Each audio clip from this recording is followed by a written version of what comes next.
Nalanda public senior secondary school के YouTube channel पर आपका स्वागत है, अभिनंदन है।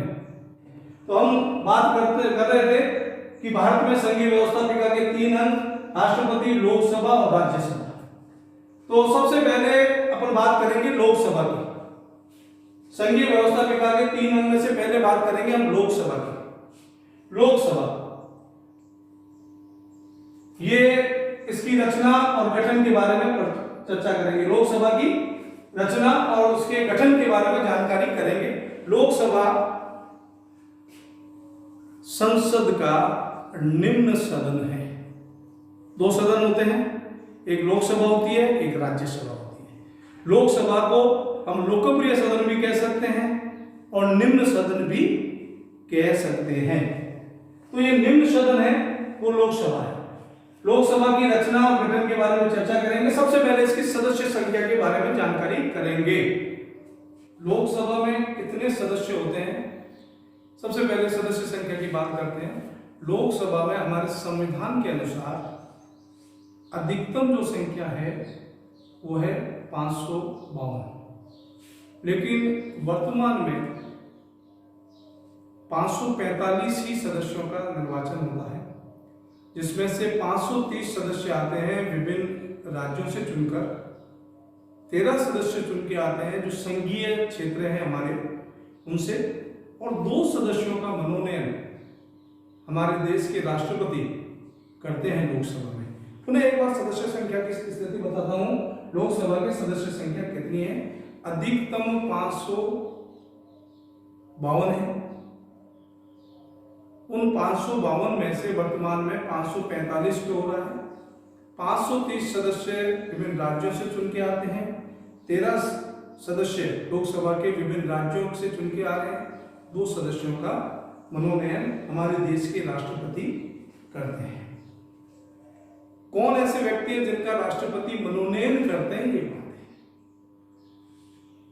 हमारा देश आपको पता है बहु धर्म का है। इसमें विभिन्न समुदाय के, विभिन्न समाज के, विभिन्न वर्गों के लोग रहते हैं और उनको हर एक का प्रतिनिधित्व इस संसद में होना चाहिए, जिससे हर एक समुदाय अपनी बात को वहां तक, देश तक पहुंचा सके।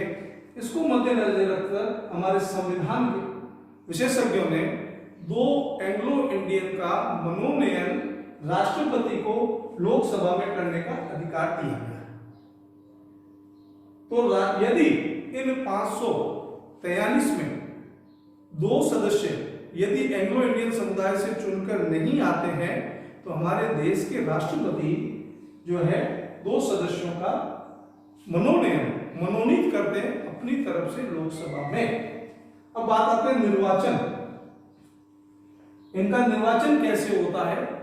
संपूर्ण देश में वयस्क मताधिकार के माध्यम से, एकल संक्रमणीय गुप्त प्रणाली के माध्यम से विभिन्न लोकसभा के सदस्यों का निर्वाचन होता है। हमारे बीकानेर की बात करें, बीकानेर एक संसदीय क्षेत्र है। उस संसदीय क्षेत्र से हमारा जो प्रतिनिधित्व कर रहे हैं वो है केंद्रीय मंत्री अर्जुन राम जी मेघवाल।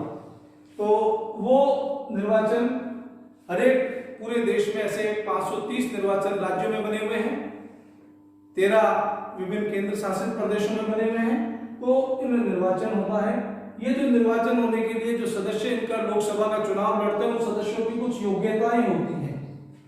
अब सदस्यों की योग्यताओं के बारे में जानते हैं। सबसे महत्वपूर्ण बात है, चुनाव वही लड़ पाएगा जो भारत का नागरिक होगा। यानी पहली योग्यता, जो भारत का नागरिक है वो लोकसभा का चुनाव लड़ पाएगा।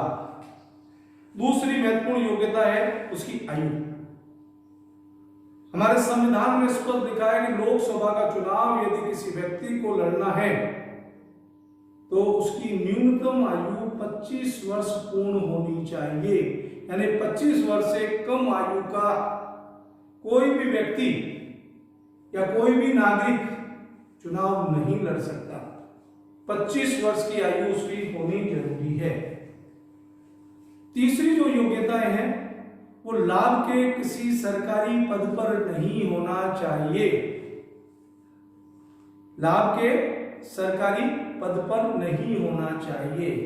और चौथी योग्यता कि वो पागल नहीं होना चाहिए, यानी चिकित्सकों द्वारा घोषित पागल नहीं होना चाहिए, सरकारी संस्था द्वारा घोषित दिवालिया नहीं होना चाहिए, और न्यायालय द्वारा घोषित अपराधी नहीं होना चाहिए। तो ये जो भी व्यक्ति योग्यताएं रखते हैं वो लोकसभा का चुनाव लड़ सकते हैं। पुनः एक बार योग्यताओं का मैं आपको पुनः एक बार बता दूं, आपको रिवीजन हो जाए। सदस्यों की योग्यताओं के बारे में बात कर रहा हूं। भारत का नागरिक होना चाहिए, 25 वर्ष की उसकी न्यूनतम आयु होनी चाहिए, सरकारी लाभ के पद पे नहीं होना चाहिए, और साथ ही वो पागल, दिवालिया या घोषित अपराधी नहीं होना चाहिए। इसका विशेष रूप से ध्यान रखना है। अब लोकसभा के सदस्यों का कार्यकाल क्या हो, लोकसभा का कार्यकाल क्या हो। हमारे संविधान में लोकसभा का कार्यकाल 5 वर्ष होता है। लोकसभा का कार्यकाल 5 वर्ष, और लोकसभा के सदस्यों का भी कार्यकाल 5 वर्ष बताया गया। दोनों में आगे अपन जब राज्यसभा पढ़ेंगे जब इसका अंतर समझ में आएगा कि सर ने क्यों उस समय लोकसभा का कार्यकाल और राज्यसभा का सदस्यों का कार्यकाल और लोकसभा का कार्यकाल 2 बार क्यों रिपीट किया। तो राज्यसभा पढ़ेंगे उस समय आपको समझ में आएगा। उस समय ध्यान रखना कि सर ने वो क्या कहा था। तो अपन बात करते हैं सदस्यों के कार्यकाल की। लोकसभा का कार्यकाल 5 वर्ष, लोकसभा के सदस्य का कार्यकाल 5 वर्ष, यानी वो 5 वर्ष तक हमारा प्रतिनिधित्व करेगा और उसके बाद उसको फिर चुनाव लड़ने पड़ेंगे। अधिवेशन की बात करते हैं। लोकसभा एक आपको पता है एक संस्था है, लोकसभा एक सदन है। उस सदन का अधिवेशन बुलाया जाता है, यानी उसकी बैठक बुलाई जाती है, और ये बैठक बुलाने का अधिकार लोकसभा अध्यक्ष को है। लोकसभा की बैठक बुलाने का अधिकार लोकसभा अध्यक्ष को है। लोकसभा अध्यक्ष राष्ट्रपति की पूर्व अनुमति से लोकसभा का अधिवेशन बुलाता है, और यह अधिवेशन वर्ष में कभी भी हो सकता है। लेकिन एक देखिए बहुत महत्वपूर्ण बात बता रहा हूं, एक अधिवेशन और दूसरे अधिवेशन के बीच में अंतर 6 वर्ष से अधिक नहीं, 6 माह से अधिक नहीं होता। 6 माह से अधिक नहीं हो सकता। एक बैठक आयोजित हुई और अगली बैठक जो है विदिन 6 मंथ्स के अंदर ही अगली बैठक हो जाएगी, तो ये अधिवेशन है। अब लोकसभा के पदाधिकारी, लोकसभा के पदाधिकारी होते हैं 2, एक लोकसभा का अध्यक्ष और एक लोकसभा का उपाध्यक्ष। अब कौन बनता है अध्यक्ष और कौन बनता है उपाध्यक्ष।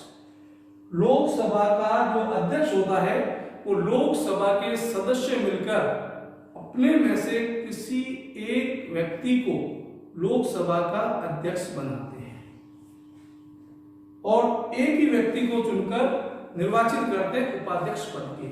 इनका अधिकार है लोकसभा का अध्यक्ष लोकसभा की संपूर्ण कार्रवाई की देखरेख करता है। संपूर्ण लोकसभा को संचालित करने का कार्य लोकसभा अध्यक्ष के पास रहता है, यानी लोकसभा को संचालित करने का, उसको चलाने का, उसको व्यवस्थित कार्य करने का काम लोकसभा का अध्यक्ष करता है, और लोकसभा अध्यक्ष की अनुपस्थिति में यह कार्य उपाध्यक्ष करता है। अब लोकसभा का अध्यक्ष कितने टाइम तक रहेगा, उसका कार्यकाल कितना है, आप कहोगे 5 साल, मैं कहूंगा उसमें थोड़ा सा परिवर्तन है। क्यों परिवर्तन है? लोकसभा का अध्यक्ष का कार्यकाल यूं तो 5 वर्ष ही होता है, लेकिन लोकसभा का कार्यकाल होता है जब उसका निर्वाचन होता है, उससे लेकर नई लोकसभा के गठन तक, नई लोकसभा के गठन तक लोकसभा अध्यक्ष और उपाध्यक्ष का कार्यकाल रहता है। मनोनीत सदस्यों की बात करी तो मनोनीत सदस्य मैंने बता दिए। लोकसभा में 2 मनोनीत सदस्य होते हैं जो कि एंग्लो इंडियन समुदाय से होते हैं। उनका निर्वाचन मनोनयन देश का राष्ट्रपति करता है। तो ये आज हमने सरकार के, केंद्र सरकार के बारे में पढ़ने की कोशिश की। सरकार का अर्थ समझा हमने, फिर हमने सरकार के 3 अंग व्यवस्थापिका, कार्यपालिका, न्यायपालिका पढ़ी। फिर हमने सरकार जो है व्यवस्थापिका के बारे में पढ़ी। व्यवस्थापिका 2 प्रकार की है, हर एक राज्य में अपनी व्यवस्थापिका है। केंद्र सरकार पर एक संघीय व्यवस्थापिका है, उस संघीय व्यवस्थापिका में राष्ट्रपति, लोकसभा और राज्यसभा है। तो उन 3 हिस्सों में से आज हमने लोकसभा का अध्ययन किया। अपन अध्ययन करेंगे राज्यसभा के बारे में, राष्ट्रपति के बारे में। तो हराना है, कोरोना को हराना, ये निश्चित है। और कोरोना को हटाने के लिए 2 बातें ध्यान रखें, अपने स्टे एट होम, घर पे रहिए, समय समय पे हाथ धोते रहिए और सोशल डिस्टेंसिंग का पालन जरूर करते रहिए। Good bye.